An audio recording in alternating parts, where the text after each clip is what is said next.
This baby hits 88 miles per hour. You're gonna see some serious shit.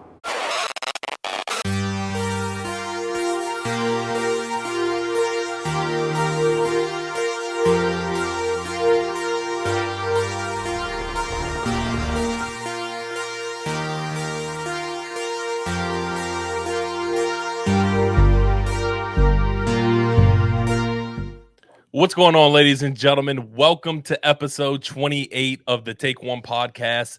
As always, I am your host, Michael Bish, and I am super excited for today's episode because I have a horror icon joining me on the podcast, Art the Clown himself, Mr. David Howard Thornton. What's going on, man? How you doing?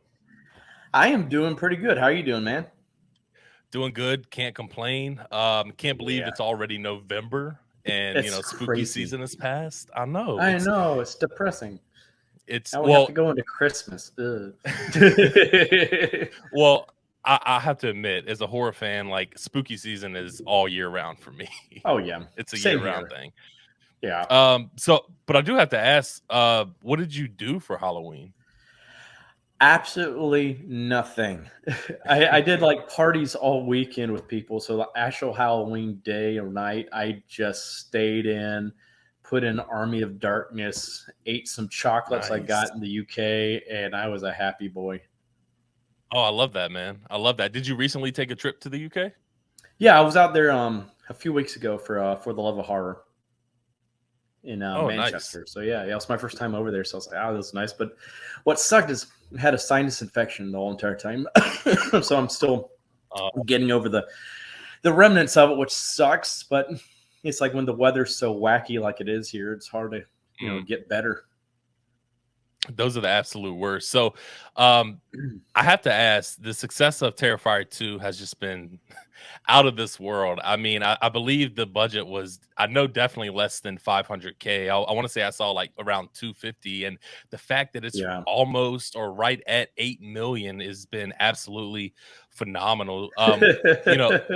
Obviously after the first film and the success of that, did you ever think that even wrapped on the second film, did you ever think that you would be where you're at now, as far as really just the whole movie and everybody involved in its entirety, to be at $8 million in the box office? No, we didn't even think we're going to go into theaters at all to begin with. Like back before we found distribution, we were talking about just maybe doing a road show like Kevin Smith did, and we're like, yeah, let's see. But like the people that picked us up there at Cinedigm and Bloody Disgusting had all these big plans, and they're like, hey, let's just go ahead and bat for the fences, put us in, they want to start us off in like 500 theaters tops in just, as a special event for one weekend.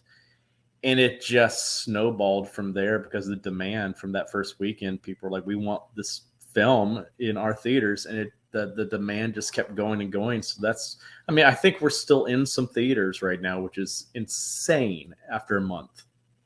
Yeah, it's absolutely crazy, but it just goes to show everybody involved, all the hard work that was put in definitely paid off, and so well deserved. I have to say, before we go any further, congratulations. You deserve everything, and everybody deserves everything involved in that film.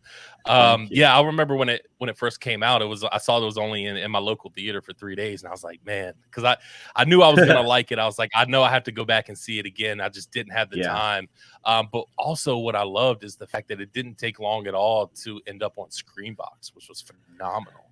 Oh yeah, I mean that was the original plan. So like release it just for that weekend, then a few weeks later release it on ScreamBox. But we got surprised by the demand of the fans and how much word got out. So it's like, oh, this is crazy. Let's just keep on going with this. Might as well, especially if we're making money off of it. So like, cool, this is better than any of us expected. We didn't even think we would get over $1 million. So it was like, hell yeah. Man. Hell yeah. Hell yeah. That's the perfect reaction. And the fact that I'm seeing like all of these 4K releases and these steel books going exclusively, like, Walmart has its exclusive version. I mean, it's just blowing up, man. And it's absolutely phenomenal. Now, but before we dive deeper into Terrifier, I kind of want to take a step back and just kind of get to know you as far as how you got started in the acting. I know you did some theater. Can you kind of talk about that and kind of what led you into really your Terrifier role? Yeah, I started off doing church theater of all things, and because I was like in the kids choir and everything at my church growing up, so I was doing all those plays about Jesus and everything down the Bible Belt, Moses and the Yeah, Freedom yeah. Fanatics and whatnot. And then I eventually graduated doing, some school theater, played Mickey Mouse in a Mickey's Christmas Carol my 8th grade year. And that's when I had the itch really caught me because I was bullied a lot in school. And during that show, things went wrong. And I started improvising on stage and just cracking jokes in character. And I had everybody just laughing. And I'm like, God, I like this feeling. I want to do more of this. And so I got involved with doing community theater, and it just kept evolving from there. And I oddly enough, I didn't go to school for acting. I went to get a Mhm. degree in elementary education Oh because wow. I was trying to be realistic. It's like, Yeah. acting career is hard to achieve, to actually be successful in it and make a living. So I was like, I can do community theater on the side. Excuse me. But my mom passed away when I was in college from cancer, and that kind of changed my whole trajectory about what I wanted to do with my life. And I was like, you know what? I only got one shot at this life, so why not give this a shot and see if it works? And so I finished my degree and moved to New York. Now, once you moved to New York, how long did it take you to, I guess get that role that you felt like, you were on your way, or a role where you felt like you were on the right path to really success in the field that you wanted to be in? It took a little while. I was doing like off Broadway shows, and I was doing some voiceover gigs here or there. But what really started the ball rolling, I think, is when I got cast in the first national tour of How the Grinch Stole Christmas the musical as Stephen Oh wow. Carl's understudy as the Grinch, Mm. and I ended up doing that for 5 years, and that just kind of opened doors for me. And I mean, that really paved the way for art too, because Stefan was the first time I've actually been under an actor that really was trained in physical comedy and clowning. And excuse me, but he basically took me under his wing and fine tuned my skills that I had been accruing during my life. And, I put a lot of that into art when I got cast as art. But, I had finished doing the tour and my 5th year, and an audition came up for Terrifier. And I'd never done film work besides doing some extra work.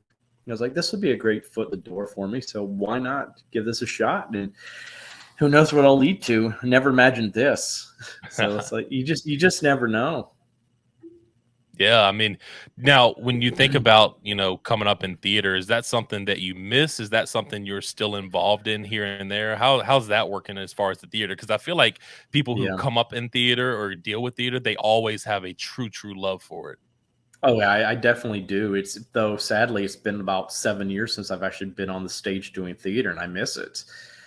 It's just I got busy doing Terrifier and other things, and that just kept me going. Oddly enough, it was a better paycheck, so I was like, okay, cool. But I'm like, Yeah. I would love to go back to do some theater work again. I miss it, especially I would love to do some Broadway work eventually. So who knows? You never know where life's going to lead you. And I imagine my work in Terrifier now will probably make it easier for me to get on Broadway because I actually have some clout behind my name instead of just being Yeah. some random guy waiting in an audition room for 8 hours plus. Get there 3 o'clock in the morning to put your name on a list, and you have to sit there and wait all day and just hope to get seen. So it's pretty ruthless. It's like Yeah. I always tell people you just got to have a lot of perseverance for this, because like it took me 13 years to get where I am right now, and that was just not giving up. Going, I'm so close to getting something. I because I kept on getting final callbacks for things, and I'm like, I'm close. I just got to keep on, and keep on. And eventually something's going to stick, and turned out to be Terrifier. I love that, man. Hard work definitely paid off. I mean, look at you now, and Yeah. definitely well deserved. Now, last thing on theater, theater's a little different than being behind the camera as far as Mhm. shooting a movie or a TV show. I mean, you're live. You know what I mean? Oh, yeah. Everything is right then and there. How Oh, nerve yeah. wracking was that, especially when you started? Maybe did that kind of was that in every show type of thing? Yeah, I was pretty I guess like when I was like really little doing church theater, I got the jitters of being on stage and stuff like that. But like I think that moment that I had in like eighth grade where I just started improvising on stage, I mean, that was something I was never taught. It's just something I just intuitively did. It just seems like from that moment on, I was never afraid of being on stage. It's weird because I've been in so many situations on stage where things go wrong and I just improvise. And so I kind of like those moments because it changes things up and it's able to flex my muscles and also just experiment and perfect my skills in a weird way. And sometimes it leads to some of the best moments you can ever have on stage. I kind of miss those moments, especially when you have the audience there with you in that kind of moment where they know it's not supposed to be happening, but they're egging you on and just laughing harder because they know that you're just playing. It's like I love those moments, especially with comedy. And that's what I really Yeah. miss doing is comedy. I love doing horror, but I miss doing comedy. So I kind of get the sense that you're not done with theater, that you don't want to be done with theater. So is that Oh something God, that you no. look forward to? I love that. I love Yeah. that. Oh, definitely, definitely. I love Yeah, that. oddly enough, I was right before the pandemic and right before we started filming Terrifier 2, I was asked to play Willy Wonka in the first national tour of Oh wow. Charlie and the Chocolate Factory. And I had to turn it down because we were going to be filming Terrifier 2 during that time period. And it just happened to be a stroke of luck because I think they were maybe on the road for maybe like a month or so before the pandemic locked everything down. So that would have sucked. Oh, So I was like, yeah, absolutely. yeah, things happen for a reason. I've discovered. I've just like if something doesn't work out, then I'm like, there's a reason this wasn't supposed to work out. And in that case, I wasn't supposed to do it at that time. Yeah, and look at you now. Again, things working out great. Yeah, things work Um, out. so I kind of want to jump into the process of booking Art the Clown for the first Terrifier. You talked about that a little bit when we were talking about the theater process and leading up to that. So can you kind of just Mhm. walk us through like how that came about? I know you said there was a audition or a callback. Yeah. How did that work out for you? Yeah, it was just an open call audition. They would look for a tall, skinny guy that had physical comedy or clowning experience to play Art, and I'm like, that's perfect for me. So I'm like, hey, to my agents, like, y'all, I'm perfect for this. I'd love to get into movies, so please submit me. So they did. I go into the room, and I'm the one person there that doesn't have a script. And I started to freak out. I'm like, oh God, I'm not prepared. This is going to be a disaster, and I'm perfect for this. And now I'm going to mess it up. Oh no. And they call me in the room, and I apologize. I'm like, I never got a script. I'm like, oh, don't worry about it. You don't need one. Art doesn't talk. And I'm like, cool. So what do I do?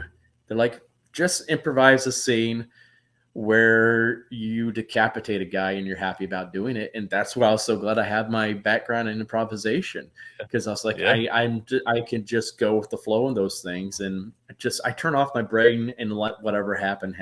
And you can see the audition somewhere online. But like, Oh wow.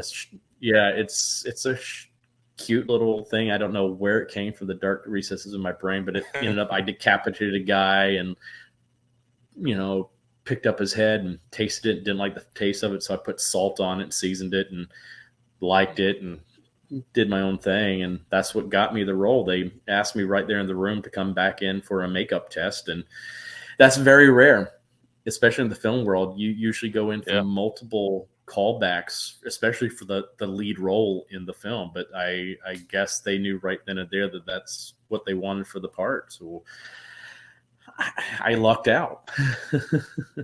Yeah, man, I love that for you. And again, it just goes back to show how that, to improvise, it just worked out for you in Yeah. all the ways. I mean, that was just right up your alley.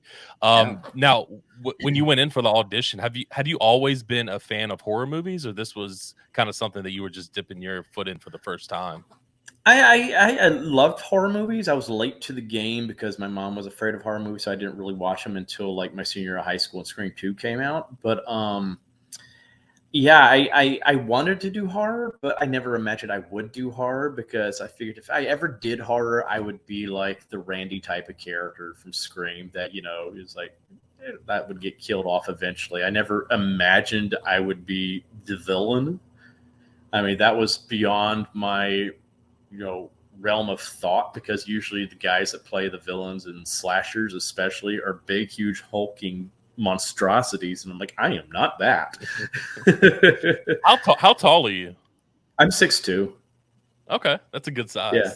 I mean, that's one of Yeah. the things that when I watch these movies, when I watch both of these Terrifier movies, is Art's size, just his height, is terrifying as well. Yeah. I just looked into a role where they needed a really skinny, gaunt guy. So I'm like, yay! Now I have to watch my weight to keep myself skinny. It sucks. You hit 40 and everything starts to go to crap. I'm like, oh no! Now I start gaining weight when I don't want to. All those years I wanted to gain weight and I couldn't, but now I don't want to, and I do. I'm like, come on. I'm ahead of you. Trust me. In high school, I was able to eat all kinds of junk food and whatever I wanted, and now it's not like that. It's just my belly was a black hole. It's not fair. It's just not fair. So you talked about going in for the makeup test. I'm curious, how long, like when you book the role, how long does it take for you to get Art's full makeup on? Originally it took about 3 or 4 hours, but we were using a different process then, and we're constantly experimenting with, trying to make it better and faster. And we've gotten it down to like about an hour and a half now, depending on how much battle damage I have to have on my face. So it's gotten better, and we use a foam latex mask now instead of a gelatin mask, and that makes all the difference in the world, especially because it holds up so much better than gelatin does. Yeah. Is that comfortable for you? Oh, this one's so much more. Yeah. The foam latex is so light. It almost feels like I'm wearing paper on my face. It's wonderful. Oh, that's got to be wonderful, especially when you're on long shoot days. And I can't imagine just being in that suit in general is hot. Oh, well, usually we film during the winter, so it was the opposite because I'm covered in blood, and so I was usually freezing cold. Yeah, it's like, especially in part 2, the climax of the film, we were in this one location at the Fright Factory in Philadelphia for a few weeks, and they really don't have a heating system in there. And we're there for like January and February, and we're all freezing. Of course, the crew's able to go around with their heavy jackets on, but Elliot and myself, and especially Lauren, who's wearing next to nothing, that little, I was about to say, Valkyrie. I was like, oh God, I felt so sorry for her. It's like when you see her shaking in fear in the movie, in those scenes, that's not fear. That's her just being so cold and tired and just exhausted and just like, I want to just get through this right now. Trust me, I'm in Virginia and it gets cold here, but I've been to Philadelphia plenty of times during the winter, and up north, wintertime is a different type of cold. Brutal. It is absolutely brutal. Yeah. Did y'all do most of your filming in Philadelphia or just for that scene? Just for that scene, but the rest of it was mostly upstate New York in a little studio we built in the middle of nowhere Amish country. So, and that was during the winter too. So it would be snowing outside, like, almost blizzard-like conditions. We're inside doing like the whole Crip scene or the Clown Cafe stuff. It's like, this is insanity. And we just had like a wood-burning stove in there that we were trying to pipe through the little barn studio we built to try to keep people warm. So it was rough too. But you make it work. So I know that both films were definitely on the lower budget side, especially the first film. What was the difference as far as just being on set and working with, I guess, what you had to work with from the first movie compared to the second one?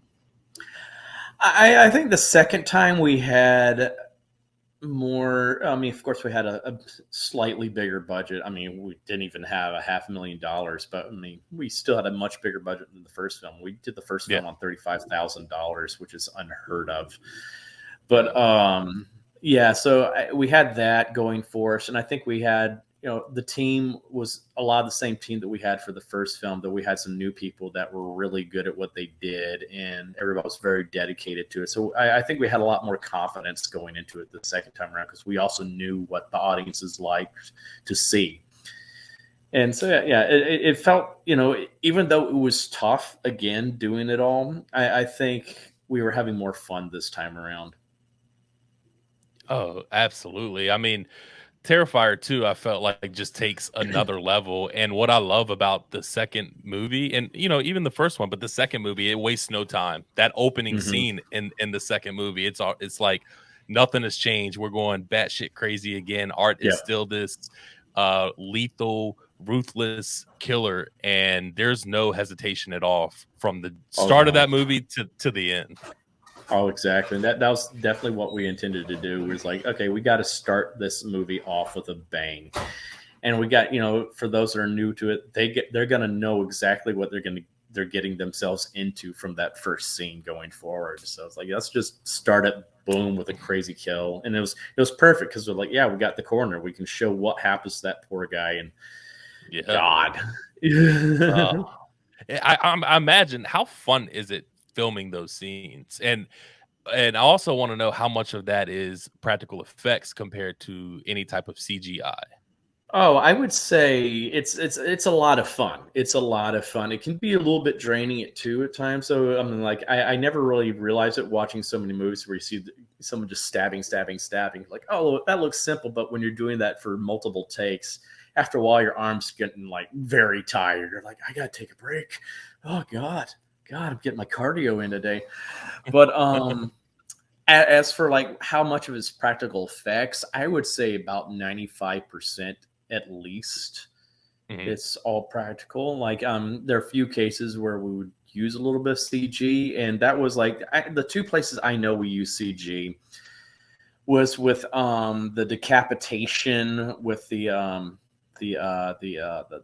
store owner at the costume shop, Yep. because we digitally put his face on the prosthetic that we were chopping through. So, you see him looking around and his mouth opening and closing while I'm cutting into it with a big, huge freaking butcher knife.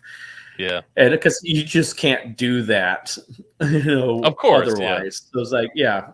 And then the same thing we did with Allie's death with we digitally put her face on the animatronic that we built when it rises up and goes mom. So like half of the face is the animatronic, the other face where you actually see the eye open up and look around, that was just digitally put on there. So it's like, yeah, we used CG when there was absolutely no way we could do it practically. All the Yeah. blood Of you course. see is practical effects. All Well, the I'm. guts, everything is all practical effects. The dick rip, there was a fake prosthetic dick that I just got to stab into and rip apart. So that was fun. Oh man, I can imagine. But I mean, I love that though. I love when things are filmed on location. I love when things are done more practical. I mean, it just feels real. Oh And I yeah. know again it's exhausting, but I'm sure definitely fun and so like appreciative when you're done and you actually see it all come together. Oh, definitely. And as an actor, it's so much better too because you actually have something to interact with and act off of. It's like Yeah. it's like when you get hit in the face with fake blood or something like that, you have a subconscious reaction to it. It's involuntary reflex that sets in that it's hard to make that look real when it's fake. It's like when you're actually getting splashed and you have that reaction to it. So it's like, yeah, I always get mad when I see all that fake CG blood. Yeah, me too. It's just like, yeah. I mean, I sometimes understand why they do it though, especially if they're limited and they can't just keep. Especially Yeah. when it's like blood pools on clothing and stuff like that. It's like, yeah, they can't wash like a costume in between takes and stuff like that. But it's like I always say, you just use practical effects when you can. Yeah, and I think that's like I am like an old school kind of person. Like I love the original Halloween, the Nightmare Mhm. on Elm Street, I love Yes. all of those because I feel like a lot of that is more practical effects, and I think even in Terrifier 2, I got that kind of same feeling as well. I felt Mhm. like I've been disappointed in some of the horror movies that have come out recently. Horror movies that Yeah. franchises that I love, not to be named. Yeah. Um, and I feel like I Yeah. can I watched Terrifier 2 last night, and I felt like it brought me back to the type of horror that I love, the originality, the Yeah. just feeling so real. Like, it's very much appreciated. And I think that's why a lot of horror fans gravitate to this movie, Mhm. or both of these movies as well. I think that is a huge factor. I agree. I think that's exactly why too, because I'm a horror fan as well. And even before Terrifier, I would get annoyed when I was like, "Oh man, that's total CG." Yeah. It's like that would have been so much better if it was practical. It was just like, because CG just has a certain look to it. It's especially bad CG. Oh God, it's just like Yeah. I You can can think of immediately a certain tell. a DJ kill I saw recently. I'm not going to name names, and I was just like, oh God. I mean, yeah, it is a cool concept for a kill, but I was like, that's total CG right there. It's like, I think I know what you're talking about, and yeah, and it's like, I agree. Yeah. it's like we could have done that practical effects, and it would have been so much more gnarly. Yeah, I don't get it, man. But I can tell you it's definitely much appreciated amongst the fans. So I know it's a lot harder, but it's very well appreciated. Now, I know Art the Clown is just like totally different from really anything that we've seen Mhm. before. Especially not speaking. Like Yeah.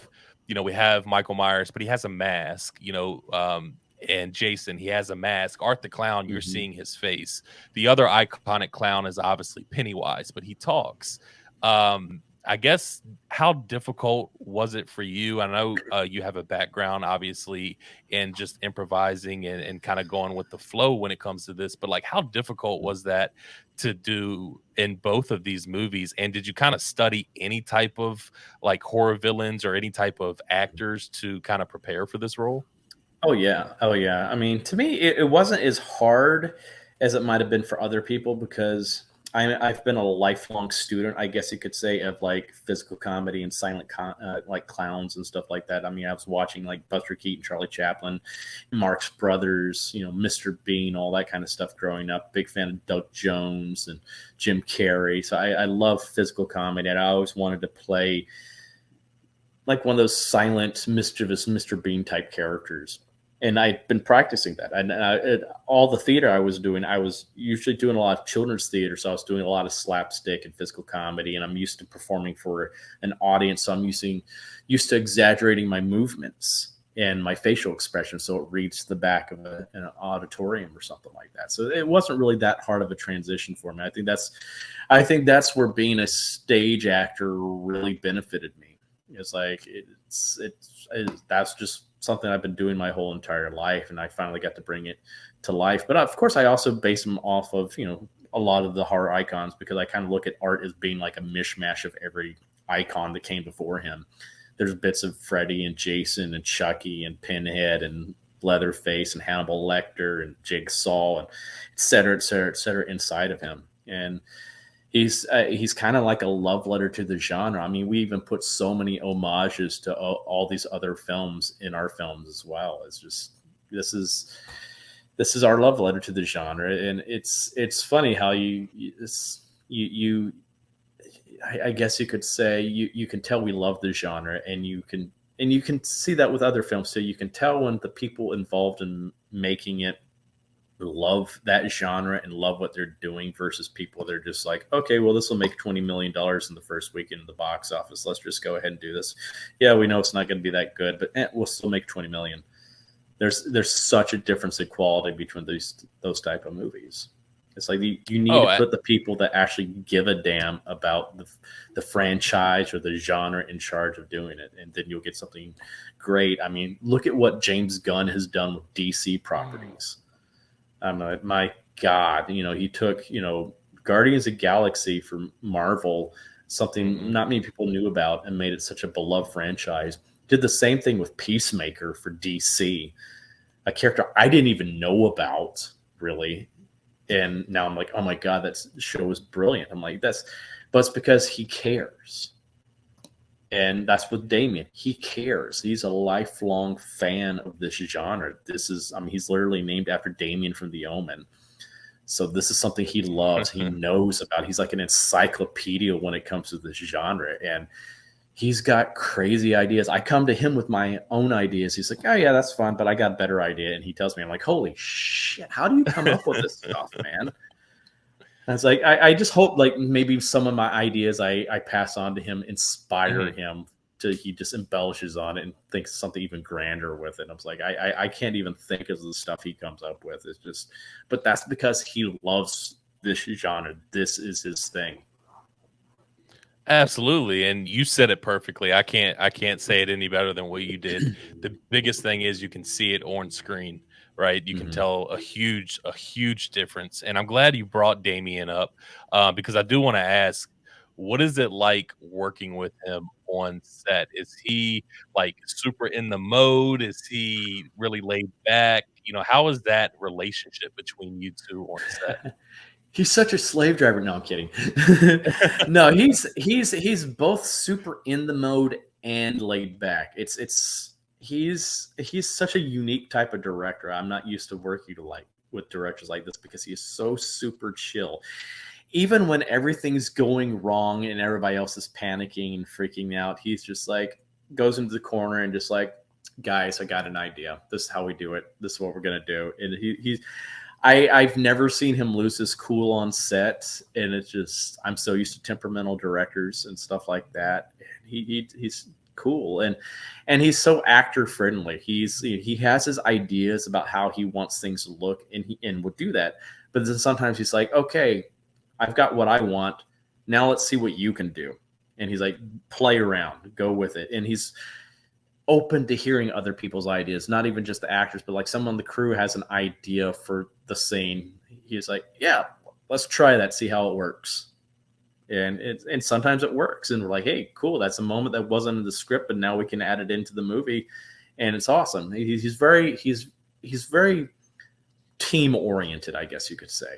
It's not just about him. It's about everybody involved. And it makes for a great experience. Everybody feels comfortable with him. Everybody feels safe with him. Everybody trusts him. Which is, I'm sure, huge to have. I mean, so you're not like thinking, oh, damn, I messed up, or damn, I don't want to do this wrong. So it's good. Yeah. It's definitely good to have that relationship. I'm curious though, like, so like when you're looking at the script, I'm guessing, does he write out what Art does? And like, what do you improvise compared to what is written on script?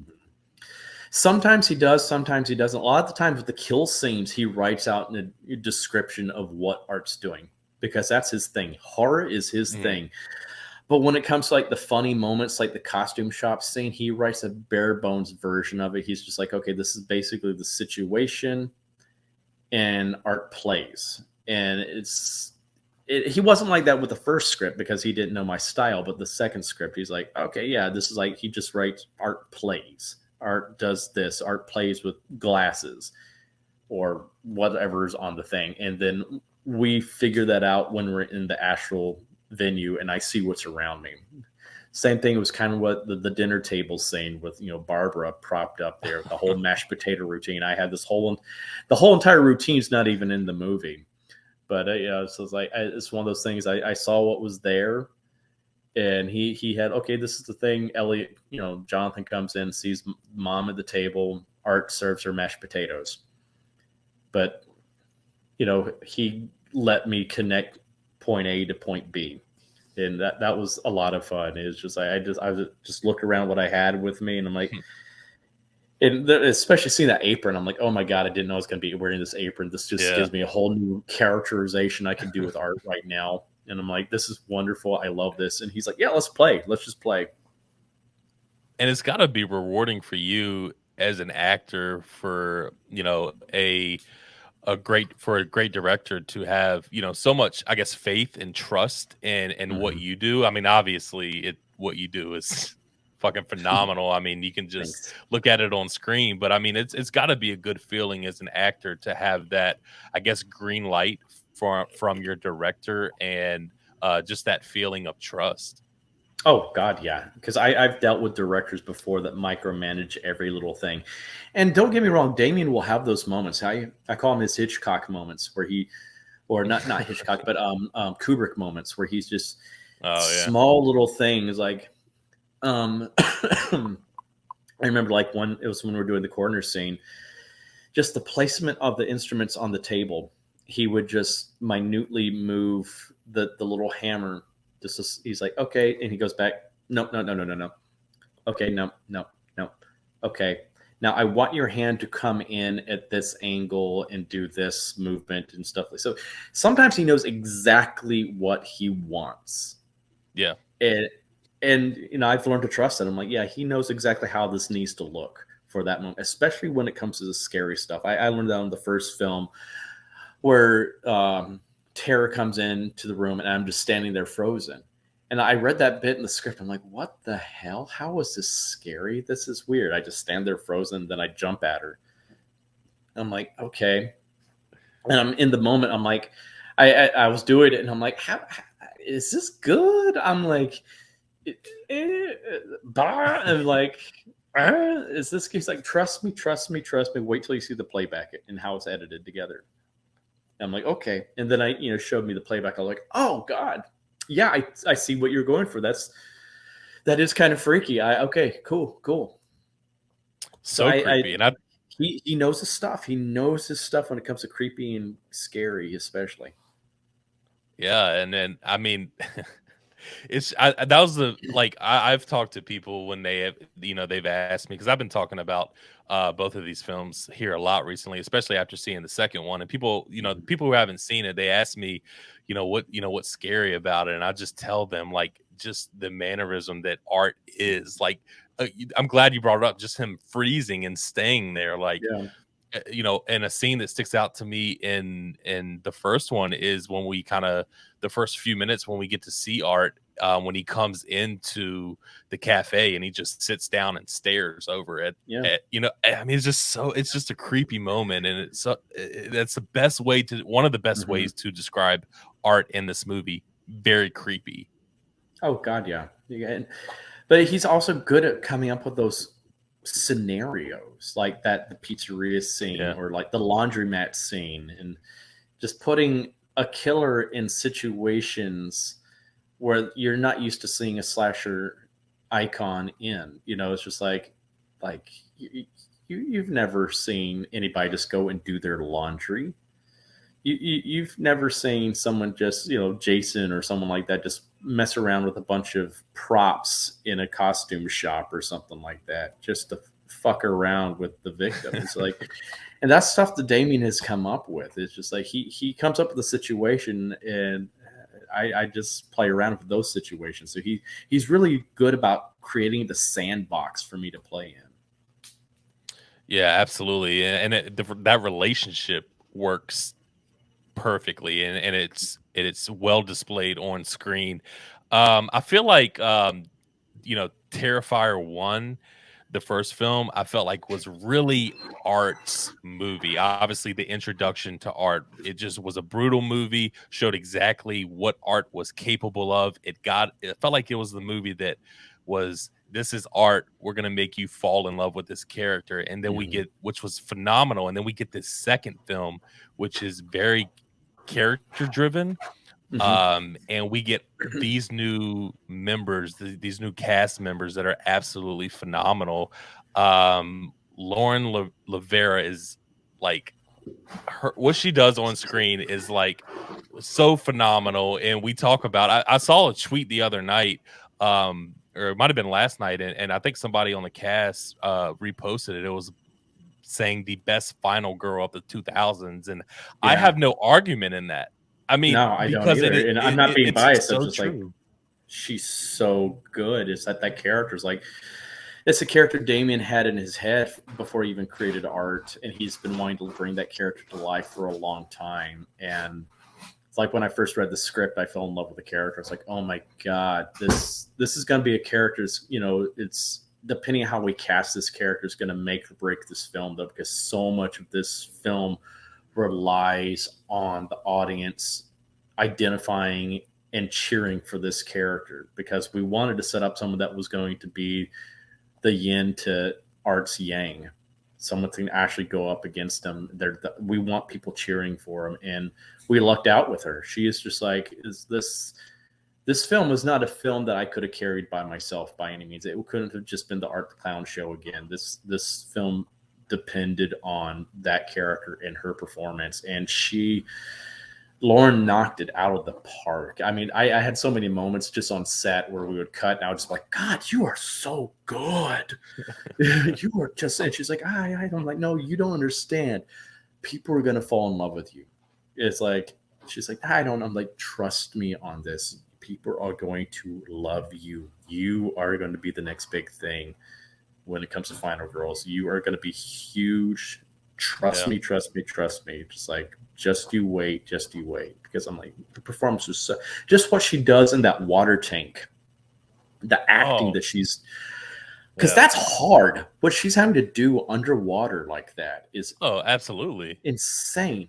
I'm like, my God, and she's doing so much underwater, and I'm like, I was in awe of her performance just with that. I was like, my God, just like, she is so good. She is so good, and I'm so glad that I have someone like her to go on this journey with for future films. I'm like, God, it's like just being in an audience. Because I went to see a few times in theaters, once without audience knowing I was there.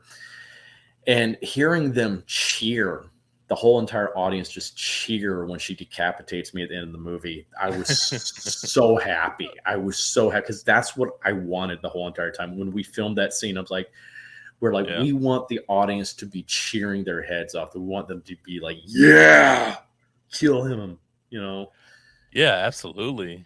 And I think for me, when I think of movies that I absolutely love, a portion of that has to do with my theater experience and how I don't care what anybody says. I'm a homebody. I love being at home. I love watching movies at home, but there is nothing like going to the theater and being in an environment that everybody, can express their emotions towards a movie. And Terrifier 2 was the one that the crowd, like, I've heard nobody say different. Every theater they were in, especially the one that I was in, everybody reacted from the start of the movie to the very end. And I'm glad you brought up the cheer, because that happened as well in the theater that I was in when Art's head was cut God, off. it's such a great audience experience.